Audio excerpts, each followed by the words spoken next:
Assalamualaikum warahmatullahi wabarakatuh.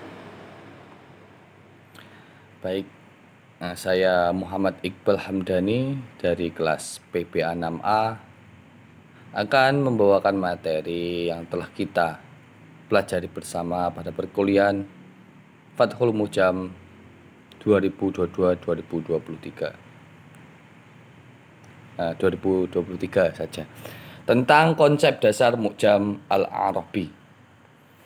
Apa sih itu konsep dasar Mu'jam Arabi? Secara etimologi, Mu'jam berasal dari kata ajama yang artinya samar atau tidak jelas. Ibnu Jini memaparkan dalam kitabnya yang berjudul Sir Sina'ah Al-I'rab. Dia berkata kalimat ajama dalam bahasa Arab dituju untuk sesuatu yang masih samar. Jadi yang masih samar, tidak jelas. Ibnu Jini juga melanjutkan, adapun kalimat mu'jam itu berbentuk isim maf'ul dan fi'il madi. Ajama. Dan salah satu makna dari bentuk tersebut adalah menghilangkan makna asal fi'ilnya. Sebagaimana dalam lafadz mu'jam yang berarti menghilangkan kesamarannya. Jika dilihat pada maknanya yang merujuk pada kamus, hal ini dianggap relevan karena sesuai dari segi fungsi. Yakni kamus berguna untuk menghapus hal-hal yang masih ambigu dan tidak jelas. Adapun makna mu'jam, al-mu'jam menurut istilah adalah yang digunakan orang Arab adalah sebagai kitab yang menghimpun sekumpulan kosakata bahasa tertentu dan dilengkapi beberapa penjelasan atau penafsiran maknanya dengan materi yang diatur dengan susunan tertentu, baik mengikuti urutan abjad hijaiyah maupun menyesuaikan dengan topik. Jadi seperti pada umumnya kamus mu'jam. Sejarah perkembangan mu'jam Arabi terdapat beberapa faktor lain yang mendorong bahasa menyusun kamus. Di antaranya pertama, adanya kebutuhan orang Arab kepada penafsiran lafaz-lafaz Al-Quran. Jadi kan Al-Quran itu maknanya nggak sesuai. Biasanya contoh kursiyu, dalam lafaz ayat kursi itu bisa berarti kursi, dan juga ada beberapa yang memaknai itu kekuasaan. Serta keinginan mereka untuk memelihara kitab suci tersebut dari kesalahan ucap dan kesalahan memahaminya. Keinginan mereka untuk menjaga eksistensi bahasa mereka dalam bentuk tulis. Banyaknya buku-buku tafsir yang terbit pada awal kodifikasi Al-Quran dan hadis tentang gairaib. Selanjutnya adalah fase di mana fase-fase pengumpulan bahasa Arab sehingga munculnya kitab mu'jam. Pertama adalah fase di mana bahasa dikumpulkan atas dasar kesepakatan.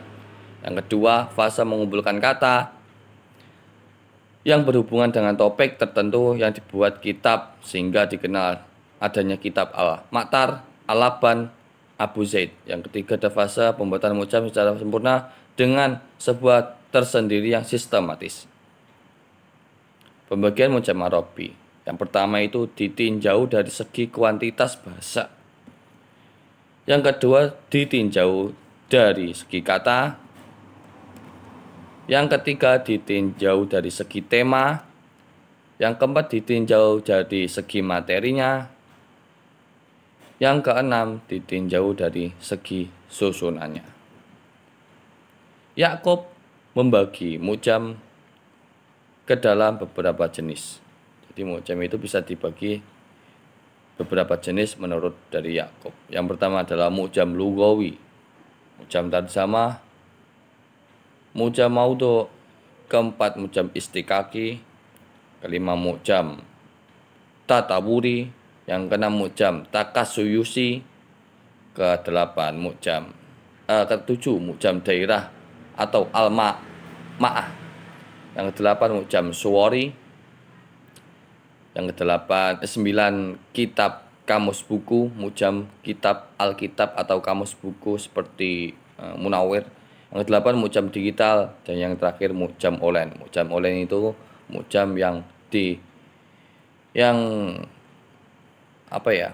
yang keluar dengan seiringnya waktu.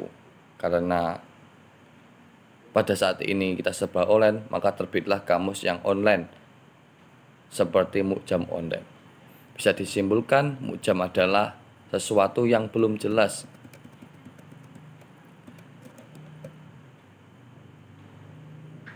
yang digunakan orang Arab sebagai kitab yang menghimpu sekumpulan kosakata bahasa tertentu dan dilengkapi beberapa penjelasan atau penafsiran maknanya dengan materi yang diatur dengan susunan tertentu, baik mengikuti urutan abjad hijaiyah maupun menyesuaikan dengan topik.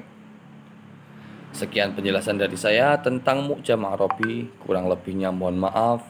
Akhirul qauli, assalamualaikum warahmatullahi wabarakatuh.